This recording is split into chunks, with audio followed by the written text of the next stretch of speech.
Assalamualaikum warahmatullahi wabarakatuh. Waalaikumsalam warahmatullahi wabarakatuh. Kita lanjutkan lagi ya dok ya, Ya, dengan cerita. Saya itu kan sudah beberapa kali ya ke Jalapuspa. Saya itu sangat salut dengan Jalapuspa tuh, karena menurut saya luar biasa. Rumah sakit punya tempat habilitasi yang terintegrasi, karena di situ ada bermacam-macam ilmu yang untuk membantu anak-anak dengan gangguan pendengaran. Asal usulnya Jalapuspa tuh gimana sih dok? Kok bisa di RSAL gitu? Gimana ceritanya? iya. Tahun 2003 saya pernah ke Jepang. Saat itu sebenarnya saya ke Jepang itu untuk sebagai observer untuk ear microsurgery telinga ya. Dalam perjalanannya saya melihat bahwa di Jepang itu dari sejak bayi itu sudah diperiksa, dan itu saya belum pernah lihat di Surabaya ya. Nah, jadi waktu saya pulang kemudian saya ceritakan ke Kepala Dinas Kesehatan yang kebetulan juga dokter THT, sekarang Profesor Dr. Sutarno, spesialis THT. Beliaunya itu menyampaikan, terus apa dek, ada usul? Siap Bapak, buat klinik penanganan gangguan dengar bicara bayi anak. Pusat Pak nanti, pusat penanganan. Kenapa demikian? Karena harapan saya kita tuh mulai dari pemeriksaan dengan dibantu alat yang saat itu tahun 2004 itu sudah lengkap Bu. Ya, dan tidak hanya OAE BERA, tapi ada SSR yang sangat membantu ya kan, untuk fitting alat bantu dengarnya juga. Kemudian semua akhirnya saya usulkan semua, ada timpanometri, ada BOA dan seterusnya. Kemudian beliaunya katakan, terus setelah itu bagaimana? Iya Pak, nanti tidak hanya diperiksa, bahkan kita nanti juga mungkin kerjasama dengan vendor alat yang bisa menyiapkan supaya orang tua tuh tidak bingung harus kemana aja nih cari alatnya gitu kan. Nah, dan yang lebih penting Pak, ada terapinya. Ya, Terapi mendengar. Iya. Yaitu yang disebut dengan habilitasi auditory verbal terapi tadi. Nah, kemudian bagaimana caranya dek? Ya nanti kita cari terapis Pak, itu kan. Hadir terapis dan kemudian kita mentoring mengikuti metode auditory verbal terapi. Karena memang di Indonesia pembelajaran EVT itu saat itu tuh belum ada. Semua berdasarkan belajar dari tutor-tutor sertifikasi EVT luar negeri semua.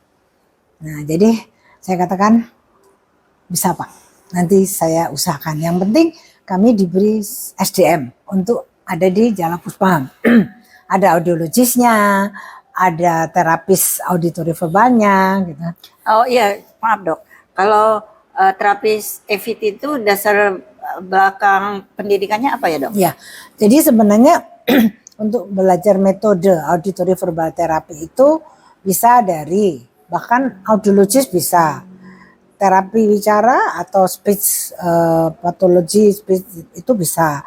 Kemudian dari yang terbanyak sekarang juga ada dari special education ya, dari psikolog bahkan ya kan.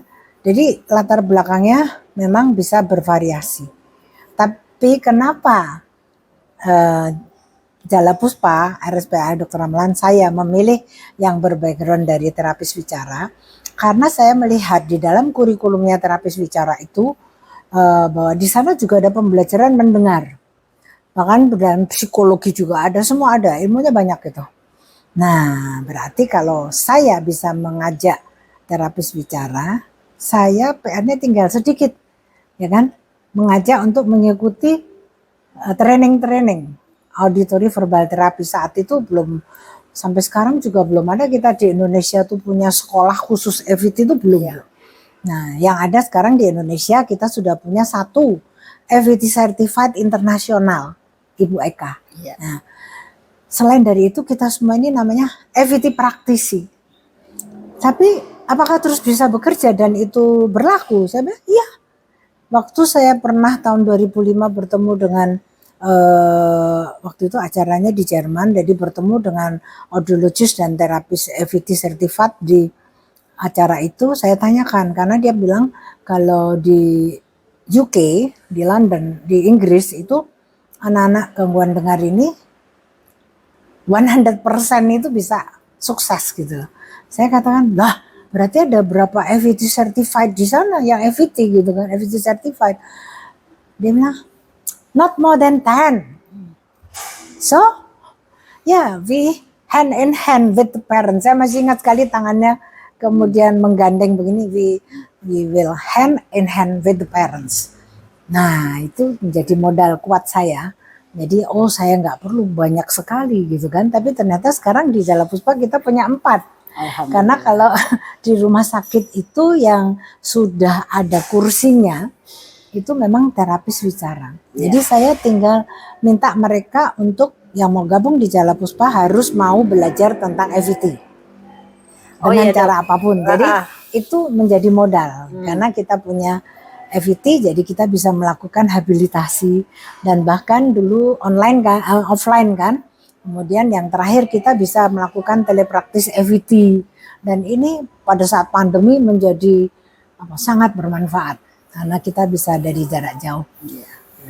Iya dok, di Jalapuspa itu kan semua ilmu yang berhubungan dengan pendengaran itu kan ada di sana ya. Kalau saya tuh bilang terintegrasi. Ya, terpadu. Iya, karena di situ ada sebagai awal pendeteksi dini itu ada dokter THT. Ya. Kemudian setelah dari dokter THT kan kita harus pemeriksaan, berarti ada audiologis. Setelah ada audiologis berarti dia harus kalau umpamanya orang tuanya memilih untuk anaknya mendengar, berarti ada sudah disiapkan di situ vendor-vendor teknologi pendengaran. Ya. Setelah menggunakan ini kan seperti yang tadi kita ceritakan dengan terapi ya. Karena dengan menggunakan alat bantu dengar itu bukan akhir dari segala-galanya, tapi awal dari segala-galanya gitu ya. Karena kalau tidak kita terapi ya yang selama ini anak sunyi, ya dia ketika menggunakan alat bantu dengar otomatis harus kita ajarkan ya. Jadi awal dari dia menggunakan alat bantu dengar itu adalah awal dia mendengar. Dan itu harus kita ajarkan ya. Nah, itu ada terapis. Nah, setelah ada terapis ini kan emosi anak berbeda-beda, kemudian emosi orang tua berbeda-beda. Nah, biasanya di situ kan kalau saya dulu saya perlu psikolog.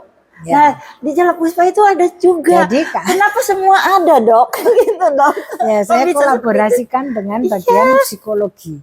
Kan dari dulu kita ada psikolog yang memang saya minta tolong Pak, kami ada kegiatan ini terkait banyak dengan anak-anak, terkait juga dengan orang tuanya yang up and down.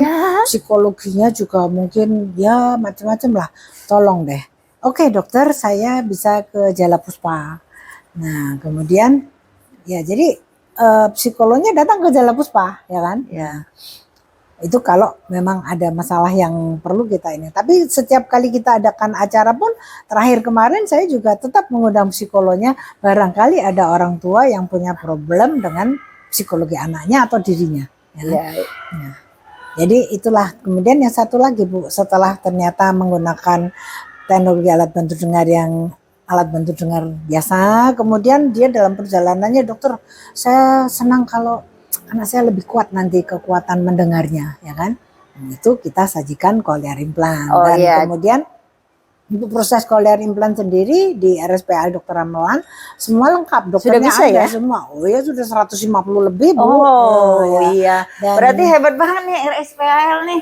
Iya. Ini tuh Pak Prabowo nih. RSPAL hebat nih.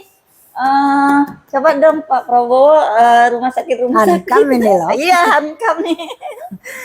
Rumah sakit Indonesia yang ada di setiap provinsi lah setidak-tidaknya saya berharap ada seperti Jalapuspa. Saya berharap sama Menteri itu juga Menteri Kesehatan coba tolong diperhatikan sehingga ini ya Dok ya anak-anak menjadi lebih banyak terbantu karena memang kalau gangguan pendengaran yang tidak ada plus-plus lainnya ya, murni gangguan pendengaran Dan dia ini bisa kita fasilitasi karena alat periksanya udah canggih, ada Iya. alat bantunya pun, bahkan cochlear implant yang canggih-canggih semuanya sudah masuk ke Iya. Indonesia. Hanya memang terbatas tadi dengan keuangan. Nah, Iya. jadi mungkin saja Bu, ini mohon maaf ya, Iya.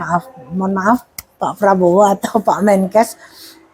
Saya mendengar sendiri bahwa alat bantu dengar dan bahkan cochlear implant ini ya dimasukkan ranah sebagai mungkin barang mewah gitu ya. Padahal memang harganya mahal karena teknologi. Aduh, Tapi jangan bukan barang dong. mewah, ya kan?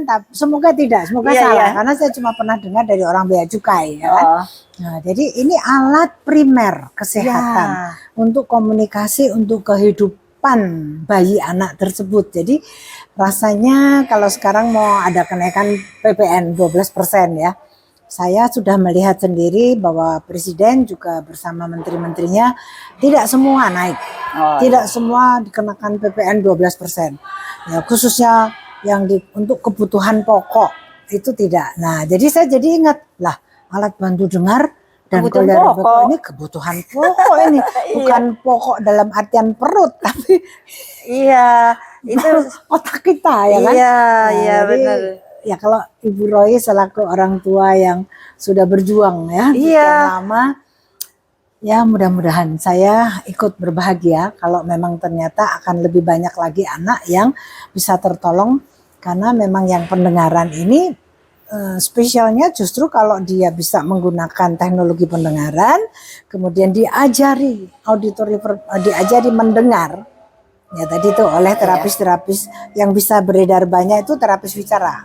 Ya kan? Kalau psikolog atau background yang lain kan mungkin belum terlalu banyak. Jadi saya selalu juga ngajak para terapis bicara, ayo pelajari ini EVT. Ini adalah tugas kalian sebenarnya. Kasihan para orang tua itu sampai berusaha sendiri, sampai yang background psikolog sampai jadi terapis gitu kan, padahal mungkin sebagai seorang psikolog dari hal lain masalah perilaku anak itu sangat dibutuhkan. Jadi yang bisa kita gandeng memperbanyak terapis-terapis bicara yang kemudian syukur-syukur auditory verbal therapy ini masuk di dalam kurikulumnya mereka. Jadi begitu mereka juga selesai itu sudah paham. Ya kan? Jadi bagi orang tua yang menghendaki putra-putrinya mendengar berbicara seperti anak lain, itu ini menjadi modal yang penting buat kita. Dan negara tidak akan rugi karena mereka ini punya cita-cita yang tinggi. Ya, jadi anak-anak gangguan dengar itu nggak ingin kok dikasihani. Ya. Dia nggak ingin dikasihani. Saya udah merasakan anak saya. Anak saya nggak ingin dikasihani.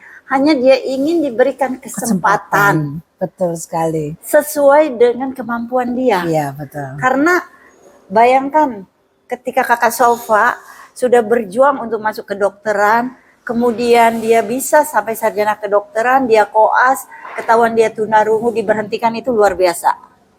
Luar biasa sakitnya. Ya, untuk membangkitkan kakak Sofa kembali itu luar biasa. Salah satu yang menyemangatinya adalah Dokter Sulantari. Dan Bapak psikolog yang ada di Jalapus, Pak Putro. Itu luar biasa sekali mendampingi kakak Sofa untuk membangkitkannya kembali karena mentalnya yang kena saat itu. Iya. Mereka tuh nggak minta dikasihani.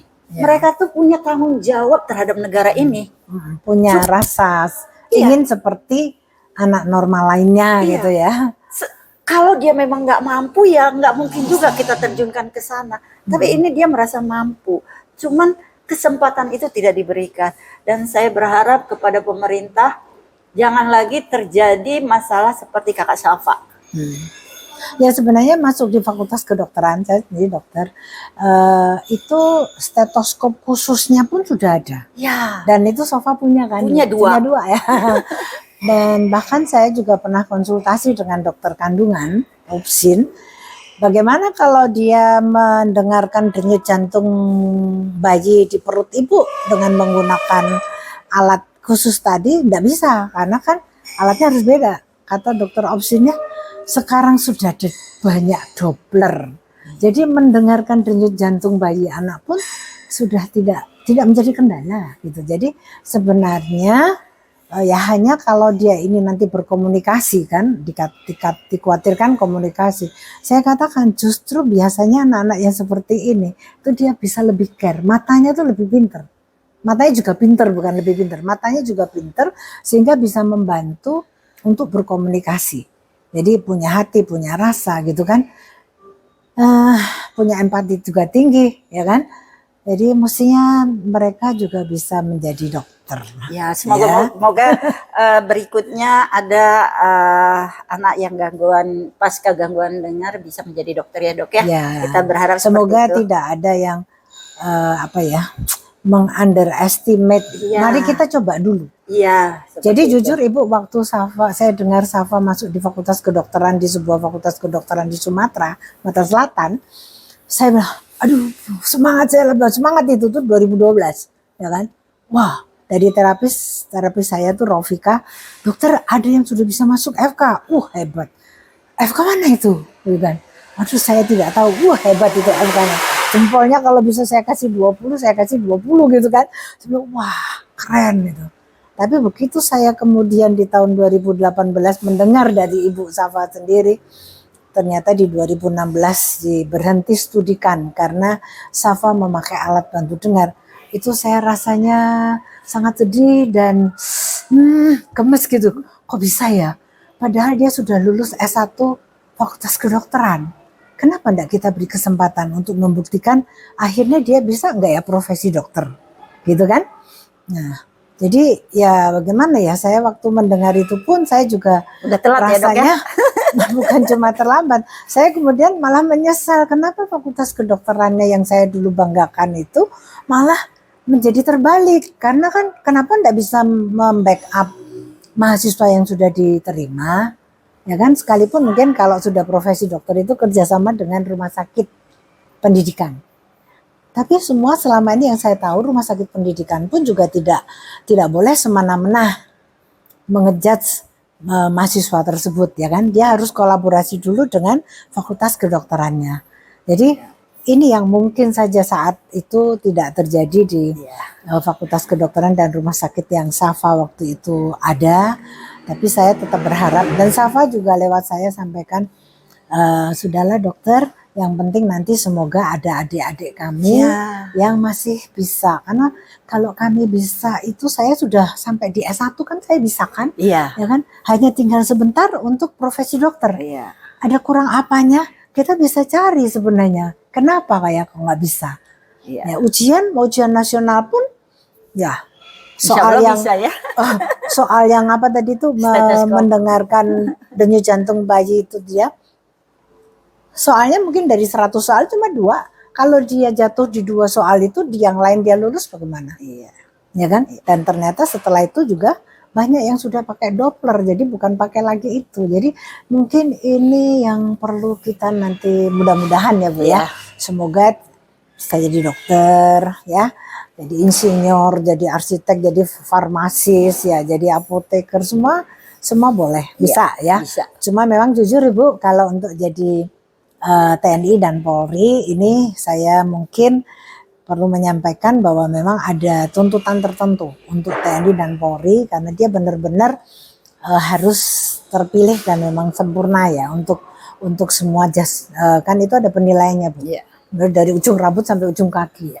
Tapi kan tidak semua orang juga harus menjadi polisi atau tidak semua orang juga harus jadi TNI. Mungkin bisa juga masuk TNI tapi di bagian administrasinya atau gimana ya. Bisa ya, mudah-mudahan. Ya. Jadi mudah-mudahan. Kita nggak boleh putus asa, tidak boleh putus untuk bermimpi. Bermimpilah dan tidak boleh membatasi begitu saja. Ya kan? Kita cari kenapa kok nggak bisa dan bagaimana supaya bisa dengan cara yang baik dan benar. Nah, ini yang bagus. Ya, ini untuk Menteri Pendidikan juga tolong perhatikan buat anak-anak disabilitas, tolong kasih kesempatan untuk meraih cita-citanya ya. Ya, khususnya yang untuk pendengaran ini karena saya melihat sendiri, ya kan, mereka bisa mampu. Ya, untuk sekolah SD aja sulit dok. Untuk anak gangguan dengar untuk masuk sekolah SD aja sulit. Sebenarnya itu tergantung dari juga bagaimana orang tua mencari sekolah. Karena saya yakin tidak semua orang tua, tidak semua sekolah, ya itu menolak begitu saja. Saya juga mendengar dari para orang tua, tapi memang ada yang saya sudah 5 kali, saya sudah 7 kali cari sekolah, nggak diterima, cari lagi. Kalau saya Gitu tuh kan? bilang gini, kalau Sampai akhirnya seandainya dapat. kita tidak menuntut sekolah, insya Allah sekolah mau nerima. Ah, ya betul. Nah, yang biasanya itu kita tuh terlalu banyak tuntutan, mau ini, mau itu. Nah, sedangkan sekolah Sekolahnya tidak khawatir. memiliki itu, gitu. Jadi dia khawatir nanti anaknya tidak terfasilitasi sehingga anaknya tidak sesuai harapan orang tua. Nah, mungkin itu ya, Dok ya. Tapi kalau yang sudah bisa mendengar benar-benar itu udah seperti anak lain kok. Iya. Jadi kan Ibu lihat sendiri Safa setelah dia SD, SMP, SMA, bahkan Ibu mungkin juga nggak selalu mengikuti kan. Iya. Tapi bahkan dia bisa Safa itu bukan saya memuji Safa ya. Safa ya dari SD juga juara ya sekolah, lantas SMP, SMA juga ikut olimpiade, bahkan SMA itu kan dia dari SD sampai perguruan tinggi kan dia swasta. SMA itu kan dia pernah juara 1 juga gitu kan. Jadi sebenarnya anak kita itu bukan saya membanggakan anak ya. harus bangga dong. Membuktikan bahwa anak gangguan pendengaran itu kalau dikasih kesempatan dia bisa gitu bersaing dengan anak-anak yang lain gitu. Itu ya aja intinya seperti itu ya. Jadi bukan saya membanggakan ataupun itu, hanya minta diberikan kesempatan saja kepada Jadi baik di anak-anak sekolah gitu. swasta maupun sekolah negeri ya. Iya, baik swasta maupun negeri gitu. Kalau swasta biasanya lebih care ya, lebih peduli ya, mereka lebih mau menerima. Sebenarnya yang negeri juga harus begitu dong. Iya, seperti itu. Tapi mungkin di negeri itu ada yang aturan-aturan baku yang ditakuti atau guru-guru tuh tak khawatir kalau melanggar itu. Tapi sedangkan kalau di swasta kan kita bisa kolaborasi kan. Sekolah negeri itu kan mestinya harus menerima anak disabilitas semua. Karena udah apa ya, inklusi itu kan. Ya, tapi inklusinya kita di Indonesia masih belum semu ya. Masih belum bisa mengakomodir benar-benar. Ya, karena baru mungkin ya, Dok ya. Ya, karena masih belum lama inklusi ini kan mungkin ya 10 tahun, 12 tahun dan itu harusnya diperbaiki terus. Kalau memang kita mampu ya kenapa tidak, di luar negeri kan sana juga sudah ada, tapi memang benar-benar disiapkan terapis yang sesuai dengan masalahnya di anak tersebut yang kita terima, ya kan. Jadi kalau itu belum ada ya agak menjadi apa ya, tanda kutip hanya sepertinya ada loh sekolah inklusi, itu sayang sebenarnya. Ya makanya mari orang tua semangat untuk yang putra-putri gangguan dengar. Manfaatkan teknologi. Kalau sekarang masih ada kesulitan itu semua bisa yang di Jala Puspa, ada banyak juga yang kemudian pinjam di bank, pinjam saudara-saudara untuk supaya bisa membelikan alat buat anaknya.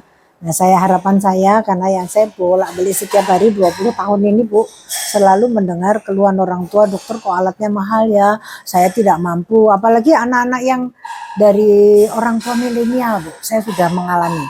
Ya kan, yang milenial sekarang kan sudah ada yang punya anak gitu kan. Itu memahamkannya oke. Tapi begitu kemudian tahu harga alat bantu dengar atau pergi ke tempat alat bantu dengar tahu harganya 30 juta. Karena yang sesuai gangguan dengar berat kan harganya mungkin sekitar itu kan. Nah, langsung enggak bisa. Enggak, tidak. Saya enggak mampu dokter, saya tidak mampu. Ayo Dek berjuang, kamu masih muda. Ayo berjuang. Itu aduh zaman yang kemarin sebelum zamannya kalian itu zaman apa itu? Sebelum milenial itu kan. Itu mereka berjibaku. Dan sekarang ini saya melihat hasilnya. Nah, jadi di zaman yang anak-anak milenial inilah yang saya sangat berharap khususnya nanti zaman-zaman yang muda ini ya mungkin saja kalau pemerintah ikut membantu bahwa alat bantu dengar maupun cochlear implant ini adalah ya memang karena teknologi dan kita belum bisa buat sendiri, tanda kutip kesannya jadi mahal. Tapi mahal ini bukan barang mewah, ini barang untuk kepentingan primer kehidupan. Ya, barangkali bisa dibuat sedemikian rupa tidak terikut naik pajak PPN dan lain-lainnya itu. Ya, gitu, semoga ya Dok ya. Ya. Panjang cerita kita kali ini. Itu ada rumah sakit Kemenkes ya sekarang tuh Bu? Ya, Iya. pernah dengar ya? Iya. Nah, jadi selain rumah sakit provinsi, ada rumah sakit yang dihelat sendiri oleh Kemenkes. Pokoknya siapa saja saya sangat berharap, monggo silahkan datang ke RSPAL Dr. Ramelan, Rumah Sakit Pusat Angkatan Laut Dr. Ramelan. Kliniknya namanya Taman Observasi Anak Jala Puspa. Kenapa diberi nama Jala Puspa, bukan diberi keperuntukannya, karena Jala itu laut, puspa itu bunga. Jadi inilah bunga-bunga laut. Dan kenapa kita hanya memberikan nama gedung?